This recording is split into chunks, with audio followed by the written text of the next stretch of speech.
রব্বির হামহুমা কামা রব্বায়ানি সগীরা। রব্বুল আলামিন আল্লাহ কোন কোন শীতের মধ্যে ঐতিহাসিক খোলাপাড়াবাসীর উদ্যোগে আল্লাহ 49তম তাফসীর মাহফিলের আজকে তৃতীয় দিনের শেষ রজনীতে আল্লাহ গভীর রজনীতে মালিক রে, আমরা কিছু সংখ্যক গুনাহগার বান্দা আল্লাহ তোমার আদালতের কাঠ গড়ায় আসামির মতো দাঁড়াই, ভিক্ষুকের মতো দুইখানা হাত বাড়াইস।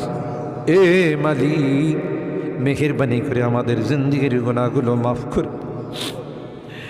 ও রব্বে কারীম, তুমি তাকাইয়া দেখো, বুড়া মানুষগুলো ঘরে যায় না, আগে মা বোনরাও ঘরে যায় নাই, আমার কলিজার টুকরা সন্তান যুবকরাও ঘরে যায়। কাঙ্গালের মতো হাত বাড়াইছি। এ মালিক,